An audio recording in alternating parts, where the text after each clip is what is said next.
In 2009, on a forum called Something Awful, a monster was born from a digital void. It wasn't created by a studio, but by us. The Slender Man was the internet's first true urban legend. He was a faceless shape in the background of our collective nightmares. What made him special was his open-source nature. There were no rules. Anyone could add to the lore, taping on extra tentacles and dark secrets. From this single branch, an entire ecosystem of horror grew. Creepypasta became the campfire of the digital age, shared across forums and video platforms. He existed in the fuzzy corners of YouTube buttons and pixelated Minecraft blocks. The myth was everywhere because it belonged to everyone. The explosion hit a peak with indie games.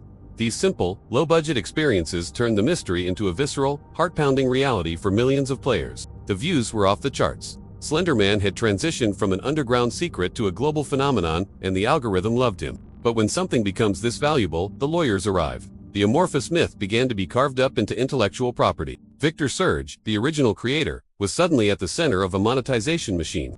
The mystery was now a product with a long queue. The wild, uncontrollable entity was captured. He was placed inside a cage of licensing agreements and corporate oversight.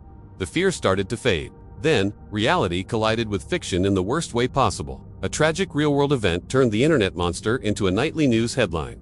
The media panic began. Older generations looked at their laptops with confusion and fear, asking if the internet was manufacturing monsters. The mystery was demystified. We moved from the scary isolation of the woods to a world of parental controls and public scrutiny. He wasn't scary anymore.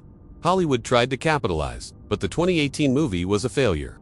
It proved that you can't polish a creepypasta without killing its soul. They gave him a motivation and a weakness, but the whole point of Slender Man was that he couldn't be explained or understood.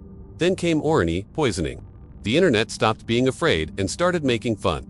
Once a monster becomes a meme, the horror is over. Irony is the antidote to fear. When we laugh at the thing in the dark, the thing loses its power to haunt us. The half-life of internet horror is getting faster. Today's nightmare is tomorrow's punchline, buried in a graveyard of dead trends and laughing emojis. The cycle is predictable. It goes from scary, to a costume, and finally, to a plastic figure on a shelf. The commercialization is absolute. The modern algorithm moves at light speed. A Reddit post can become a dancing TikTok filter in 48 hours, stripped of all its mystery. Slender Man was tossed into the funnel. He came out the other side optimized for children, grandparents, and the general public.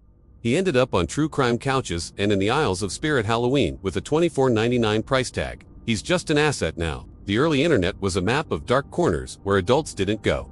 That underground world has been replaced by a clean, optimized grid. The myth is dead because we loved it too much, or maybe because we understood it too well. But somewhere, in the darkness, a new mystery waits.